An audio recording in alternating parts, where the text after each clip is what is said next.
Hotel tourism पर आपका स्वागत है। बिहार में मंत्री अशोक चौधरी को क्या नीतीश मंत्रिमंडल से निकट भविष्य में छुट्टी होने वाली है? क्या श्याम रजक जो पुनः जदयू में आए हैं, क्या वे अशोक चौधरी को रिप्लेस करेंगे या चेहरा होंगे दलित समाज के, या राजनीतिक गलियारों में चर्चा का विषय बना हुआ है। कुछ दिन पूर्व मंत्री अशोक चौधरी जहानाबाद में भूमिहार समाज को लेकर जो बयान दिया, उसका विरोध उनके दल के ही लोग कर रहे हैं। जदयू ने अशोक चौधरी के भूमिहार विरोधी बयान से अपने को अलग कर लिया। प्रवक्ता नीरज कुमार सहित पार्टी और एनडीए कई नेताओं ने अशोक चौधरी के बयान को असामयिक बताया। अशोक चौधरी उसके बाद सफाई देने उतरे। वे कह रहे हैं कि उन्हें श्री बाबू और महेश बाबू की गोद में खेलने का मौका मिला। भूमिहार समाज में उनकी बेटी ब्याही गई है। उनके पिताजी को भी आशीर्वचन स्नेह भूमिहार समाज के बड़े बड़े नेताओं से मिलता रहा। यह एक अलग लाइन है। अशोक चौधरी की उत्पत्ति कांग्रेस से हुई। कांग्रेस प्रदेश अध्यक्ष थे, बाद में जदयू में आए।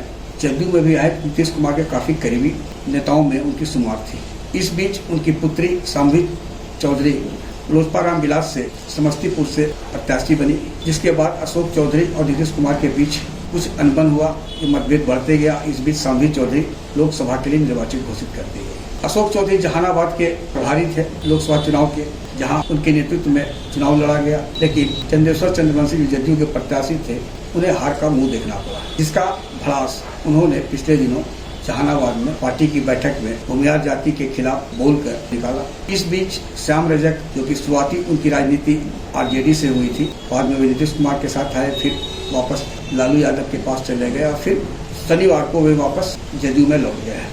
कयास लगाया जा रहा है, जैसा सूत्र बताते हैं कि निकट भविष्य में केंद्रीय मंत्री ललन सिंह के बिहार वापस लौटने पर ऑपरेशन अशोक चौधरी शुरू हो जाएगा। अब ललन सिंह के वापस आने में अभी समय है, 7-8-10 दिन का समय लगेगा। वे दिल्ली से पटना आएंगे, तो कुछ ही दिनों में समाज के बहुत से तबके के जो नेता हैं, बड़े नेता, छोटे नेता, नीतीश कुमार पर दबाव बनाएंगे कि अशोक चौधरी को अब मंत्रिमंडल से बाहर का रास्ता दिखाएं, तभी समाज को जो जख्म दिया गया है उसकी भरपाई हो पाएगी। तो समाज आहत है, तो फिर जदयू को लेकर कुछ सोचेगा सरकार, और नहीं तो उपचुनाव में भी इसका प्रभाव पड़ेगा, यह भी तय है।